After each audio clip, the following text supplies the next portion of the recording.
All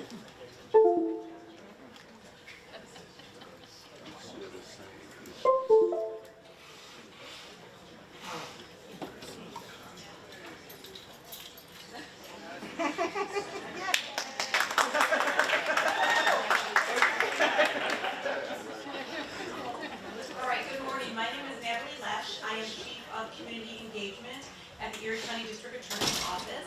I am joined here this morning by Andrew Prinzing of the Western New York Restorative Justice Center and Lieutenant Jenny Velez from Buffalo Police Department. We're here to talk to you today about what we call the three-part series. We launched this in response to the increasing number of car thefts by youth in our area. I presume a lot of you are seeing that same thing. I know people are seeing that across the state. Really, we wanted some kind of alternative to a court disposition of the charges. Our initial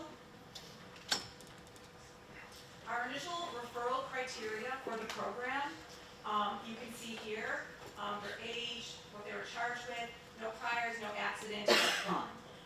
Because of the success of this program that we've seen so far, we've loosened up the last two criteria, and the DA is assessing those on a case-by-case basis. So even if the youth has a prior or if there was an accident, depending on the situation, the youth may still be referred to the program, again, because of the tremendous success we're seeing. And we are currently looking into expanding it to other non-auto related larcenies. I am not going to talk any more about the program. I'm turning it over to Andrew, who runs it. Good morning. Good morning. So the three-part series, if you think about part one, it's a traditional victim-offender conversation. And so where part one is we do pre-conferencing with the youth's parent and then with the youth to assess their understanding of the conflict and their readiness to participate with meeting with the victim. And if the victim doesn't want to participate, we have a network of proxies, and those are people who've had their cars stolen, who want to talk about their experience. Oftentimes, when people have been directly involved in the crime, they have not wanted to participate, but we have a lot of our proxies that when it had happened to me like a year ago, I didn't want to do this, but now I want to do this.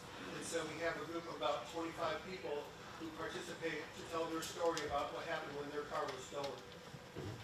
So part one is the youth and the parent, the person whose car was stolen, or a proxy, and then we also bring in a community member just to talk about how the community was impacted when the car was stolen in this neighborhood. And the community person is really also showing up to support both the person responsible and the family, but also the person who experienced harm. And then from part one, then we create these agreements. And those agreements are really, it's a victim-centered process. So we ask the victim or the proxy, what do you think should happen to have the harm repaired? And we'll come up with an agreement. Sometimes the agreement would be just like, I'd like a written apology. Sometimes there's been restitution, there's been damage to the car. Oftentimes it's just, I want to know, like, they have questions like, I want to know why you did it. I want to know that you're not going to do it again. And like, sometimes the proxies of the victims will say like, I want to know that you're in school and that you're not going to be like out in the community doing this or getting involved with other crimes. And those agreements then go back to the referral source, which would be the district attorney's office or the Department of Probation. So that's part one. After part one, and those meetings usually take about 2 hours. Then we get to part two in the series, and Lieutenant Velez is going to talk about part two, and that's a circle with youth and members of local police.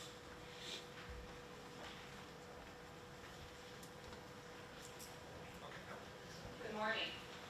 I oversee our community policing in the Buffalo Police Department, and we were invited to partake in part two of this three-part series. I also oversee our neighborhood engagement team. This is a group of officers who are out in the community regularly. They go into after-school programs, community centers, so they would be ideal to be the officers to come and talk to these youth. When these youth come into part two, what we see is they are very reluctant. A lot of times they're expressing that they don't want to be there with their body language, their tone of voice. So when we come in, the goal is to talk about community safety, a time that they felt safe, how community safe, and that interaction with police. in the initial rounds, we're introducing ourselves, talking about where we are that day, how we're feeling, just so we can get a vibe as a group for what this circle is like at the beginning. And with that, we'll have officers come in uniform and in plain clothes. And the dynamic we see with the officers that are in plain clothes and uniform is pretty good to see. Like the kids are, our chief of E-District, Chief Todd McAllister, he'll come in a sweatsuit and Jordans. And the kids are sitting next to him. And then you see the kids that are sitting next to maybe me with a white shirt, and the net officers in their uniforms, they're more. And then when it comes time to talk, they're more reluctant to speak when they come along our side, and then they're more open going to the other side of the officers who are in plain clothes. So as we go through the circle, we're checking in our feelings, talking about community safety, but when we really see the kids come to life and engage is when we start our role plays. So as Natalie said, a lot of these are UUV offenders. So it's only natural that we want to do a car stop. And what we'll do is we'll start with the police conducting a car stop with the juveniles being the occupants of the vehicle. So it's pretty funny, they'll come in, they'll sit, they got their windows down this much, like how they would do on a typical car stop in the inner city of Buffalo, whether it's stolen or they're just smoking weed and driving, all the things these kids do. So they'll pretend like they're passing the weed to the back, and then we're asking them to get out the car and going through our normal procedures. And they want to give us a hard time, but then when it's our turn, we switch roles. So now we're doing exactly what they're doing to us, and now they're like, oh, now we see why you were taking us out of the car. Now we see why you need all of our documentation and you're patting us down. We don't know. They don't know what we're passing. We tell them, oh, that was a gun we just passed. Not a blunt, or not a cigarette, or beer, whatever it is that they're going to pretend that they have. But it's really good to see, have them experience what we're going through on that traffic stop and understand our procedures. We also do in the city of Buffalo, we have and Natalie and I were just talking about it, a big problem with our youth congregating in restaurants, at our public library, at our train stations, and they're not just congregating, they're full out mini rioting. They're fighting, they're throwing things, pushing each other through windows. So we'll do those mock scenarios as well, and it's really good to see them try to contain us. So we'll let them do what they normally do, and then we'll go through, just so they can see. They already have experience with us coming in. So we'll just go through that again, so they refamiliarize themselves about how we act, and then we give them the opportunity to pretend they're us and try to mimic that, and they don't know what to do. You got some over here, they're like, what's your priority? The kid with the chair or the fist fight over there? So watching them try to problem solve and figure it out and experience what we're experiencing and giving them a new perspective. Then we come back to the circle with the group, and now we talk about our relationship with the youth. And like one of the questions is, what does a good police and youth relationship look like to you? And now that we've loosened up, we've got out our chairs, we've interacted, we've got to know each other a little bit better, now the conversations really start. And now they're open, you see that demeanor change, they're more relaxed, their arms aren't crossed, we're joking with each other. And then we ask them the last question is, what is one thing you're taking away from today's circle? And we get a lot of different answers. Sometimes they're like, I learned that police are normal people, and I know that, we need to listen when you come and tell us what to do. And then we will have those kids who are like, I still don't know, but at least we got them out of their seat and engaging with us. And one of the things I want to leave you with what I love about part 2 of the community building circle is we had this little kid, Simon. He was about this big, 13 years old, car beat. I like to go into the schools, like I said, I'm a community policing coordinator, so I like to go out to the community and just see where I can see these kids again or have another interaction. So I saw him at one of the local high schools, and I'm like, Simon! And he's like, looking, I was like, I was in the circle with you. And he's like, hey, miss. I'm like, what are you doing? I was like, are you still getting into trouble hanging with those kids? He's like, no, miss. He's like, after that, he's like, I decided, I don't want to do that anymore, and I want to get a job. He's like, I'm working summer youth this year. I'm trying to get into a sport in school. And I like to believe that this process had an impact on him, and he can see that there's other options, and that even that he was open to have that conversation with me in the school, that was a goal for me, to have these interactions with them kids, and to have them, when they see me out in the public or another police officer, to be okay to go and talk to them, be like, oh yeah, we had a good time, we did those car stops, we did this, and he was open to have a conversation with me and tell me what his future goals were and what he was working on, and have that open dialogue. So that was a win for me. Even if, nothing else worked, we opened up that line of communication for him.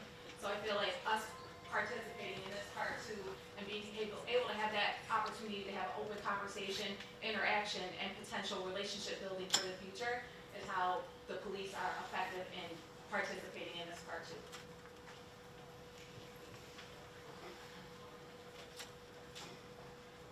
Just a couple of things that, for me, observing like that part two with the police, the two things about when all the youth come together is in the beginning they're very quiet, and he thinks there's just a lot of shame around how they feel about being in that space. But through the role plays and the laughter that happens, it really opens up. And the other part, the magic I think behind that part two, is the vulnerability of the officers and just how open they are about their experience.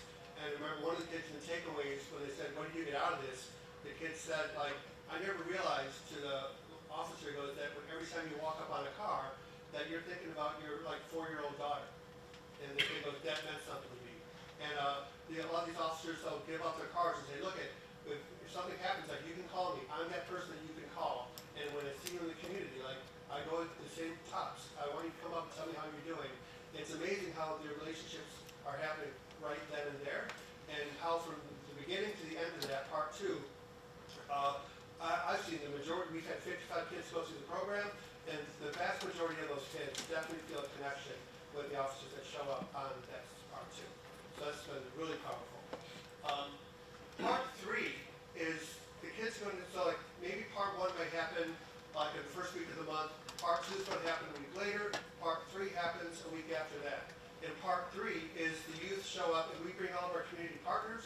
We have about 31, between about almost 35 community partners that do everything from sports, music, help kids get jobs.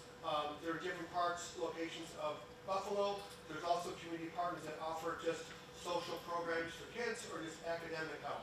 And in the pre-conference, before part one, we talked to the parent and the youth separately. And we asked them what's going on, what are you interested in, what are you good at, and we want to try to get them connected with a community partner that can help them use their skill to make the community better. And so part three is we have a circle with community partners and with the youth, and then they need to meet after that meeting. They need to sign up with one of the community partners and meet 3 times. And once they meet with the community partner the 3rd time, then we hear that back, and that's a successful completion of the 3-part series. And then whether the referral comes from the district attorney's office, that can result in possibly having charges being dismissed. If the referral comes from probation, it's not always the same, but always the agreements can have a positive impact on the youth being on probation, and then sometimes that can help them bring closure to their case, or it can always have a positive impact on their case as they're working with probation. So 2 years, 55 youth have been to the program, and here's some of the data. Again, the Center for Resolution and Justice is our mediation center. And since they get a lot of referrals from family court, we were getting all of the referrals from probation through our local mediation center. Since then, now we're getting referrals directly from probation itself. And then we also get referrals from the district attorney's office. And it's basically like, it says like 41% came from the mediation center, 52% came from the district attorney's office, and like 6.3% out of the 55 came from the community. For demographics, here we have about 72% of the youth were between the age of 15 and 17. We have a small group of 18 and 20-year-olds and 8% of between 10 and 14. Just under 80% were males, and about 91 or almost 92% were African American students, or African American youth. And then here is the recidivism rates. If you look at on the left side, this is from probation. On the right side are the referrals from the district attorney's office. So after 6 months in groups 1 through 4, and we've done 6, in the past 2 years, we've done 6 cohorts. And we run like every 2 to 3 months.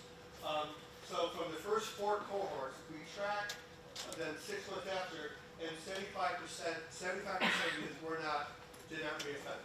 And with the district attorney's office, we have data on the first 3 groups, and for those, 76% of the youth referred were not did reoffend. And then here's just some more data from the district attorney's office that breaks down a little bit more. This one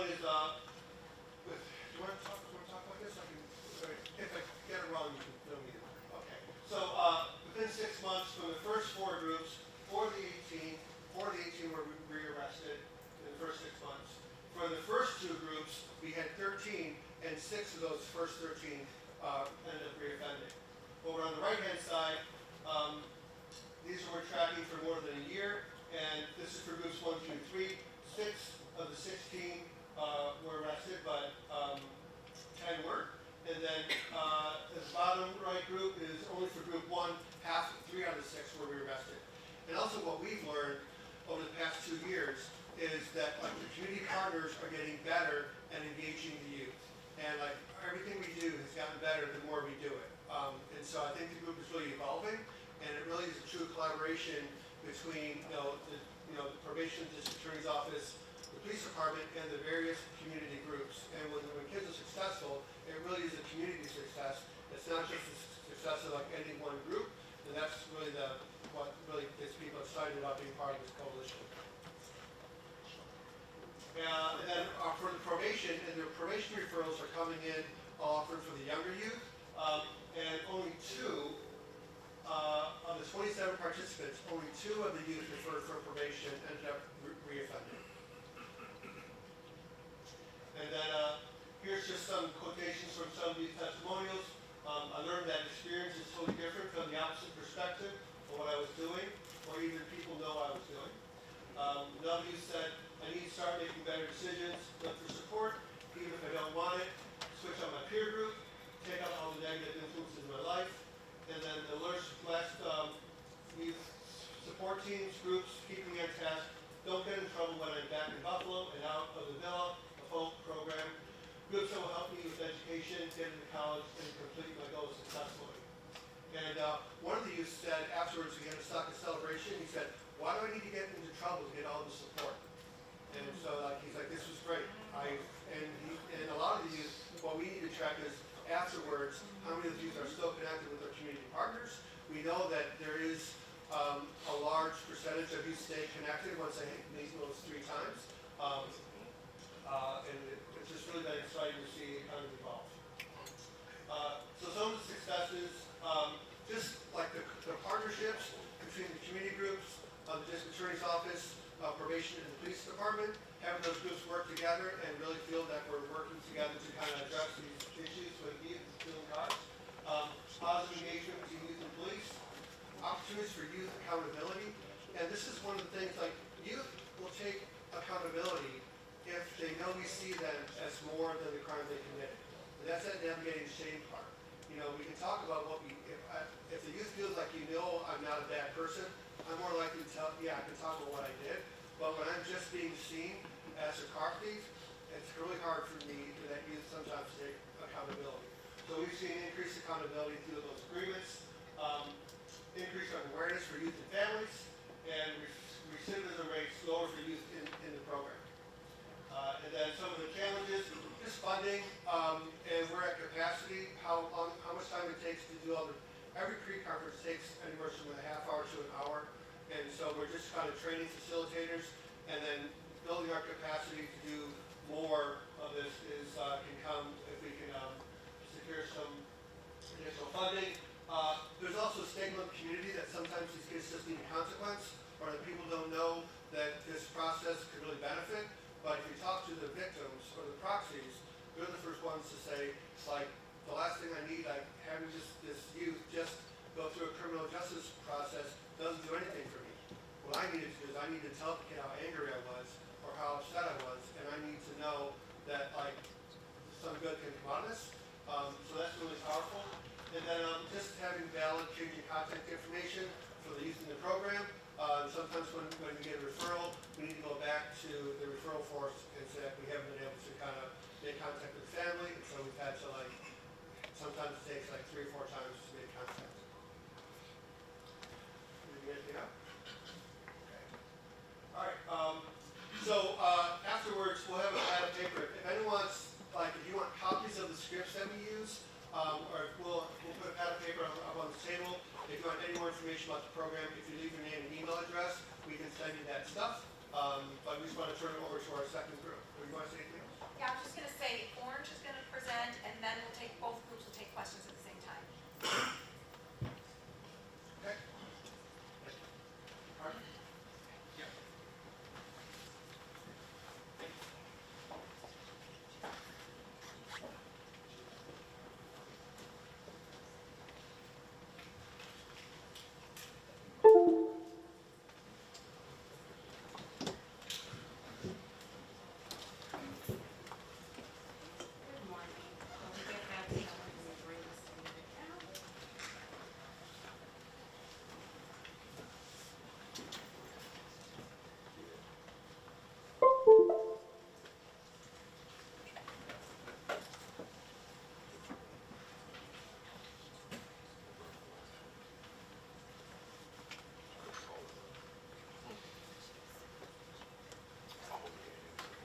morning. My name is Isabel Lopez. I'm here under a different hat. Typically, folks that in the room, some of the folks in the room know me as working for the National Network for Safe Communities.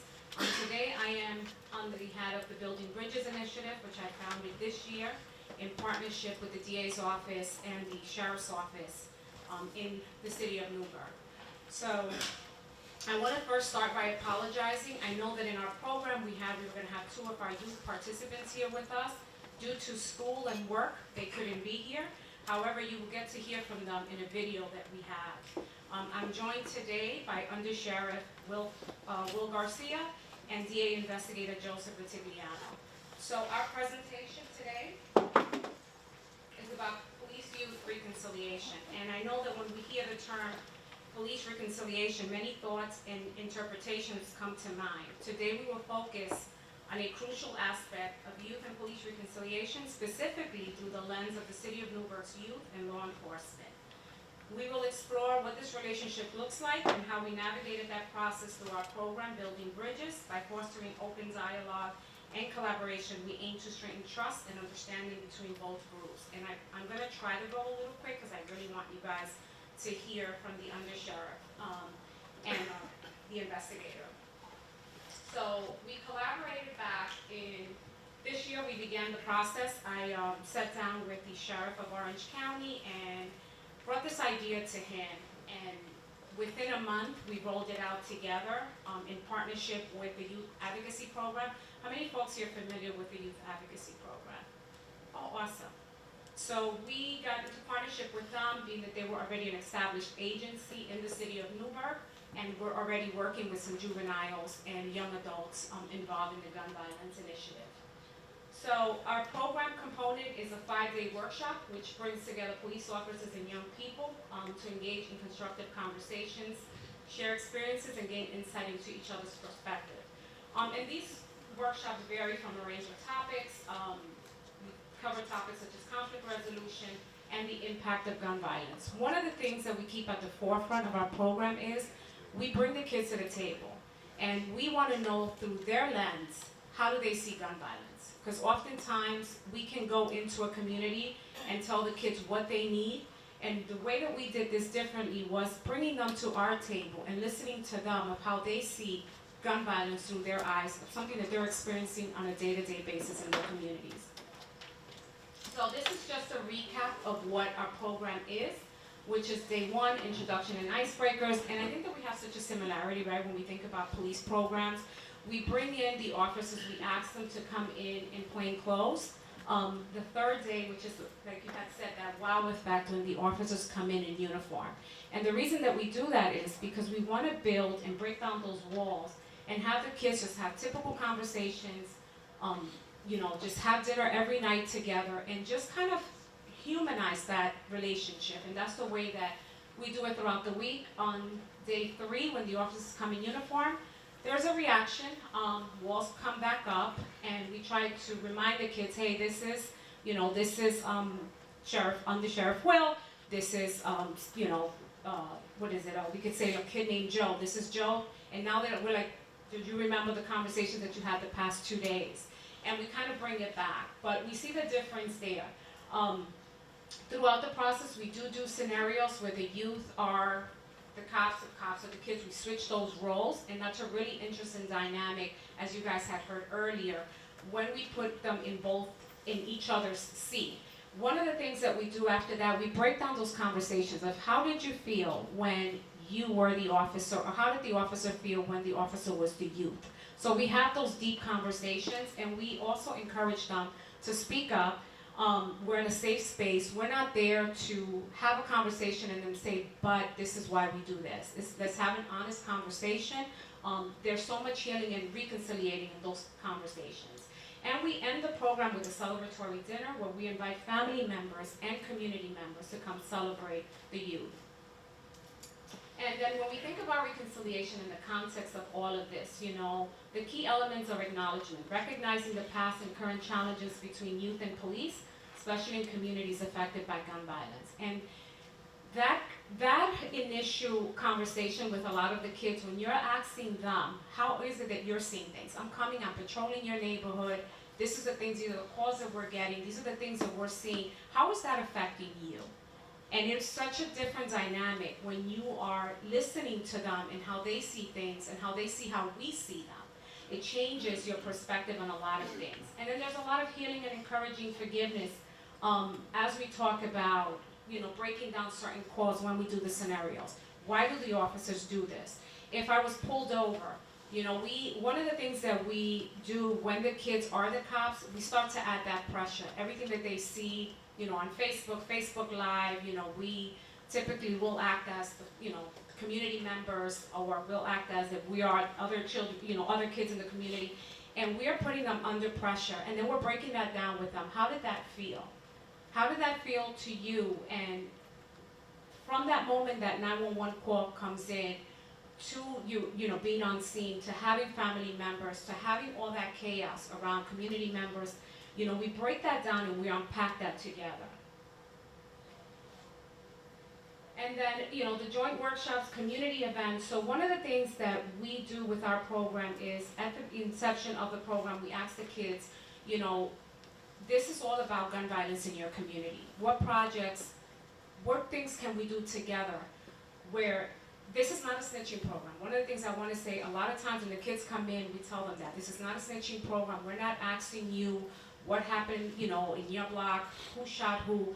We want to know when these things are happening, how is that affecting you, and what would you like to see change? How do we provide a solution for you?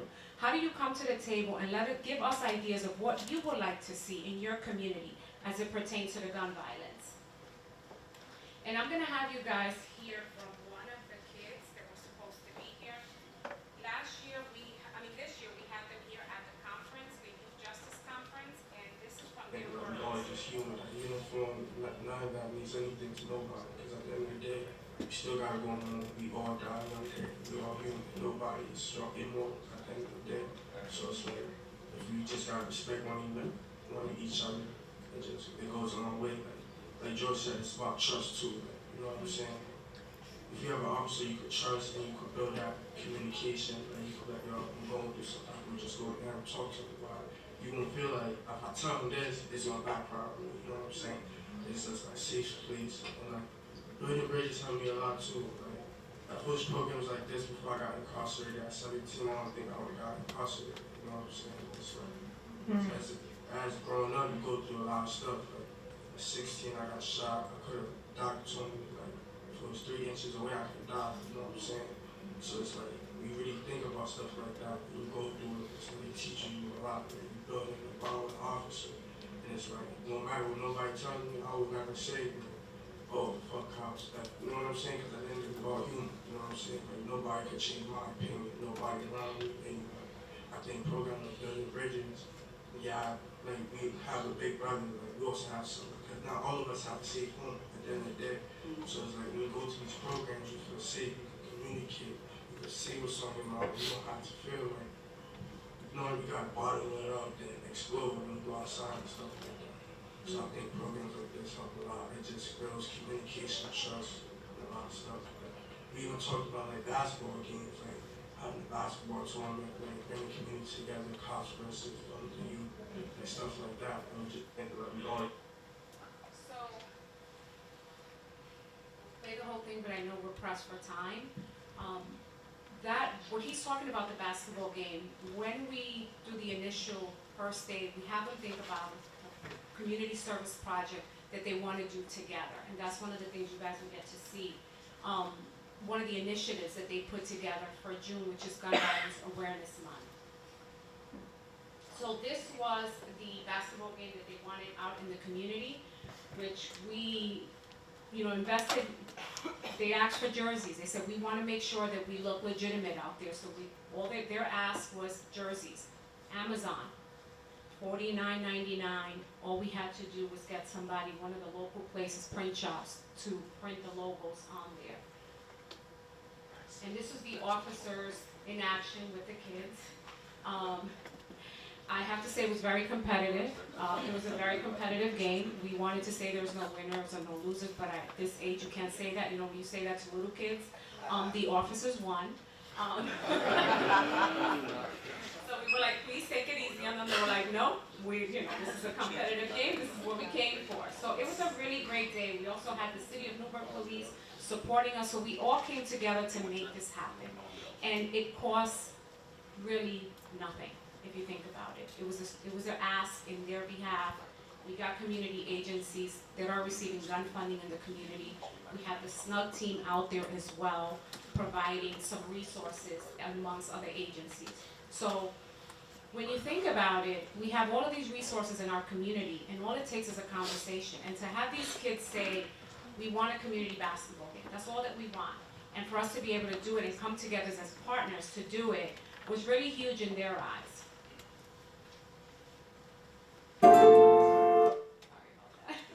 So I'm going to turn it over.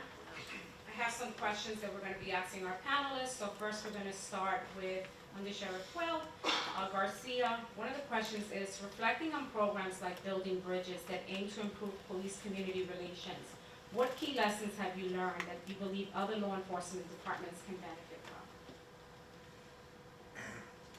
At the program is conducted, came to a realization that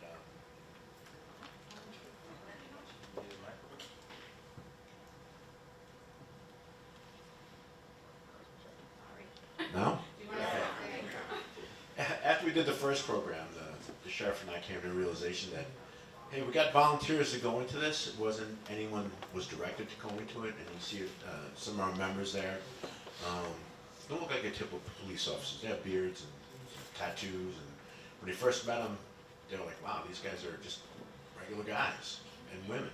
And for them to get engaged with them and on a voluntary basis, for me it was really nice to see them and how they reacted and how some of the youth reacted. I wrote a few notes. I said the first thing we realized is not one size fits all. They're all different people, we're all individuals, so you have to kind of work your way through that. You have to navigate that role and establish, nurturing relationships with these people that we serve. And this is some of the youth that's in the greatest danger in our communities. So we really had to force that on in our people. Like, hey, you really got to get a relationship with them and reach them. And it's a tough thing to do. It's not always a quick fix. Teenagers, just like seniors and different religious groups, they all have histories. They all have ideas about police. And we had to make ourselves cognizant of that and aware of that was going on. Another thing we had to learn that not all bridges are the same. They have different support systems, different speed limits, faster, slower. So not all bridges are the same. We can use that as a learning tool for our people.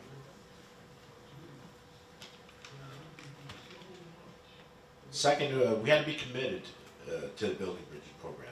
We had to be thoughtful, curious, and act with empathy.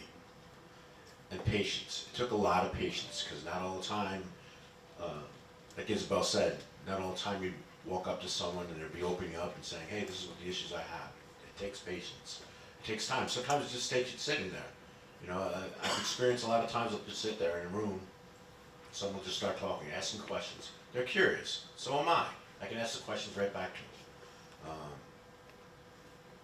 And it takes a person to be open. It takes police to be open.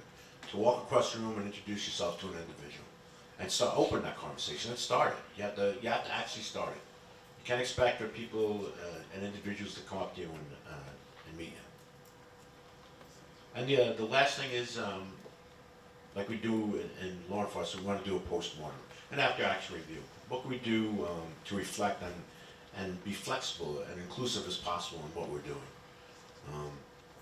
And again, this is not one size fits all. They're all individuals that we have to figure out how we're going to reach each and every one of them.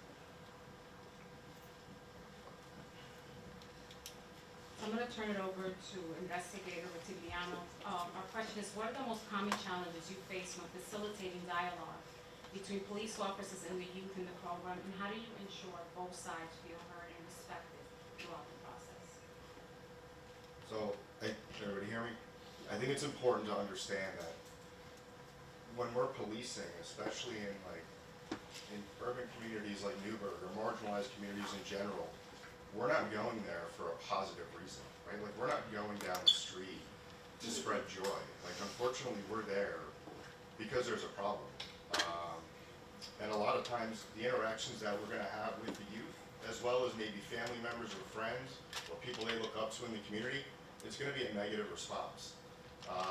Because we're there, you know, and even if it's there, even if they're to help somebody, it's perception, right? And, you know, we continue to have to fight through this perception.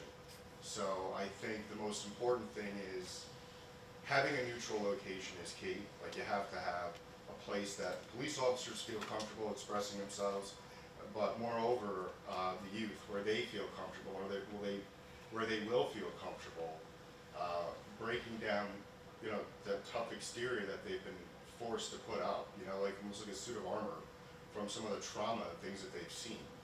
So I think it's super important to choose a space, and we used the youth advocacy program. You know, I've known George, Isabel, we've all worked with George for a long time, and, you know, he's in it, and he wanted to help, so he offered up his space. His space had video games, his space had pool, foosball. So there were things that we could do to help break down the barriers. Like, you know, we had props, if you will. We had activities that we could participate in, because initially it is tough.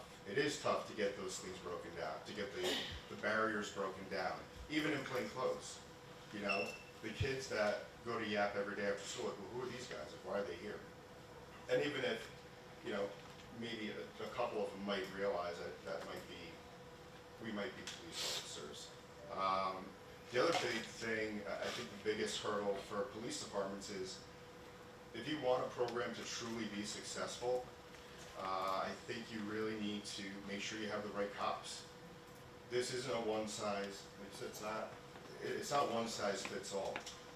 You have to have officers that are willing to have tough conversations. You have to have police officers that are willing to be vulnerable, that are willing to be human, and that are willing to take the time and have the patience to break down some of these barriers that have been built up over the years.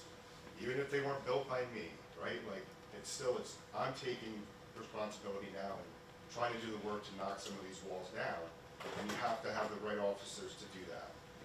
If it's an overtime detail and you're like, okay, well, Tommy's next up on the list, let's get him in there. If Tommy doesn't care about the program, you're gonna get out of it exactly what you put into it. Make sure. Sorry. And can I just add, just wanted to add, the comfort level of the youth is important. Where we were lucky enough was to have that space where there was a pool table, where we weren't telling them, don't get up and play in the pool table. We utilized that as a tool to help us to have them, you know, we were facilitating the conversations, and that helped out with the officers just playing pool, shooting, you know, there was like a basketball prop there where the cops were just like, right, I'm gonna shoot this, and you gotta answer my question when I ask it. So we didn't make it, you know, they're in school all day. Some of them are in school all day. So we didn't make it very like, we're not in a classroom, we're in your house. So we're here in your house, this is your space where you come to after school, you know, we're gonna fit it, we're gonna come in and fit in where we can. And it made it a lot easier for us to have the conversations and to get them to kind of, you know, break down those walls with them. Yes. Sorry. No. So I also have here, like, we have to make sure that both sides are heard, right? And that's not gonna happen on the first day. The first day is kind of, you know, I think both groups of people are sizing each other up, right? And you have to try to find who you connect with, or who you're potentially going to connect with. And I think letting that happen organically is super important. So I have we're gonna definitely try to breeze through this. I have one last video I wanna show you guys. My last question to Under Sheriff Will is, what steps are being taken within your department to ensure the officers at all levels, not just leadership, are actively involved in relationship building efforts? Well, we have a hiring committee that hires all the new hires. And we're trying to ensure that all the officers that we do hire are engaged and have that ability to build relationships within the community. I think it's really important for them to understand that, and that's part of the process. We prioritize our new hires as far as communication skills that they have. We see where they come from, what backgrounds. We serve a wide community in Orange County. We have farmers that are onion and celery farmers. We have urban areas.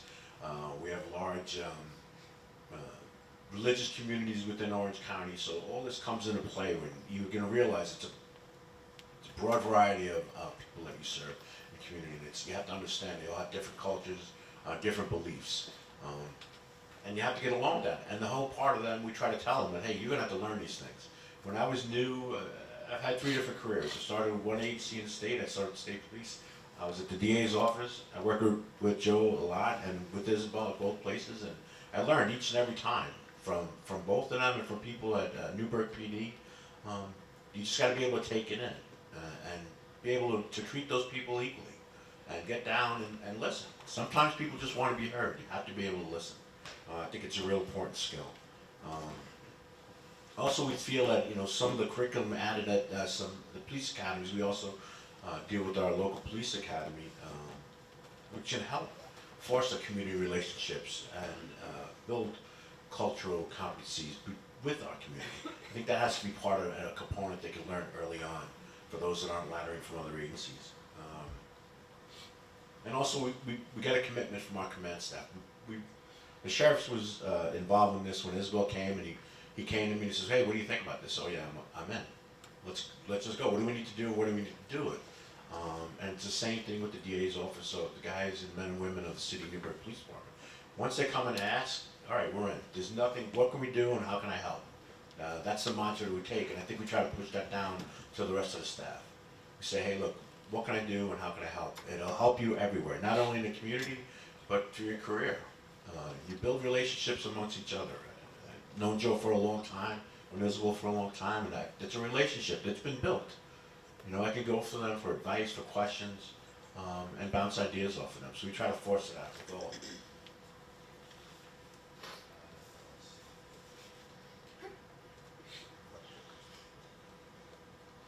Yep. So we're working to ensure that this is an ongoing training that's meaningful, and it's not like Joe said, it's not an overtime thing. It's just not checking a box. We're committed to it. We're going to stay committed to it, and I think it's going to help us in the long run because we still have people that are involved in the initial program with Isabel that are reaching out to our deputies and just checking in. How are you? What's going on? Do you need something? If not, it's just a few minutes to talk. The basketball game was wonderful. We did win. But it's good, because that's the same reaction that they had. They laughed and had a good time. Yeah, we tried not to, but it's kind of hard to throw a game. But no, and in all honesty, they really loved it. And when you're playing, you're competing like that, it brings it to a different level. And I think it really opens them up, and they can understand a lot where we're coming from and where they're coming from. So I think this program continues, and we're going to continue to succeed in these areas where they need the help the most. Thank you. And my last question, I know we're pressed for time, so just a quick brief. How do you ensure that young adults in the program take it seriously and make the most of the opportunity? And what impacts have you seen when they feel empowered to fully engage? So I think the most important thing for the young people to take it seriously, barriers need to be broken down. They need to be allowed to feel vulnerable. Once they're vulnerable, they're willing to share. They're willing to connect with the officers. It takes time, but it has to be organic and it has to be legitimate. Kids are smart, man. If you're trying to play or BS a kid, he's gonna see it. So you have to be authentic. And I think if you can allow that connection to happen, and you see kids breaking down their own barriers and being vulnerable, and having candid conversations with the officers being vulnerable as well, the impact is incredible. Going back to the initiative that we held at the beginning of the year, some of the ideas that these kids had for how to bring awareness to gun violence in the community, it was really heavy stuff, man. And it was from young kids that were 14, 15 years old. And I don't think that we would have gotten there if we had a group of people that were just trying to phone it in and that didn't take their time with the guys and spend time talking to them. Because I felt like we really got to know them and they got to know us as well. And we had, we were able to just, I think, move in a forward in a positive direction until the basketball game. Yeah, you guys are doing it for us, man. So I have one quick video, I'm just gonna show you really quickly of what that looks like. You guys heard a lot of what we said, just what that program looks like in motion.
Of it in motion. Thank you so much. We're going to just turn it over now for questions for both groups. If you guys have any questions for us, we'll be around after the presentation as well.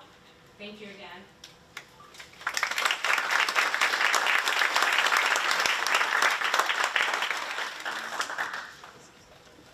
I can just speak up. Curious around the community initiatives that you partner with in order to build these relationships. Do you guys have specific categories that you guys look to build on? Is it like skill-based? Is it more like emotional intelligence? What are the type of community resources that you guys build upon to navigate these conversations? There's in Buffalo, there's a lot of groups in certain neighborhoods that are currently there. Like everyone is siloed sometimes. And just finding out who's doing what in what neighborhoods. And if we know, like on the east side of Buffalo, if a kid wants to play basketball, we need to find an after-school program that has a basketball program. Or if the kid's looking for work, what programs do job training. But we just kind of took an inventory and had like community meetings, like who's doing what, who has what to offer, and we just created these like lists. And then when we meet with the family and the parent and the youth and say like, what are you interested in? And they say, well, I want to find a job. And the parent says, kids really struggling in school or whatever, then we try to reach out to community partners in that zip code where the kids can get there. Because transportation is always an issue. So with us we're small enough in Newburgh, if you guys are familiar with Newburgh, we're in a lot of programs and folks know each other. One of the things that we're looking to do for the beginning of next year is asset map community resources and bring everybody to the table where we can say, okay, we're not working in silos, who's doing what, and how can I send this referral to you, and you'll be able to support that. So I think asset mapping in our community of what we have in resources is going to be key to continuing programs like this. Anybody else? Did you say how kids get referred to your program? So yeah, the kids come from the YAP program, so they've already part of the program. So some kids are on probation or parole, on probation, some are not.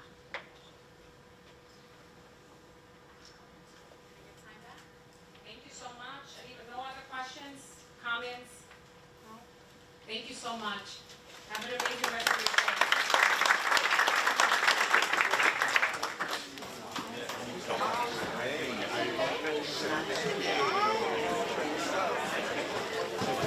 Did I tell you, I told you about this thing? Oh, yeah. I remember.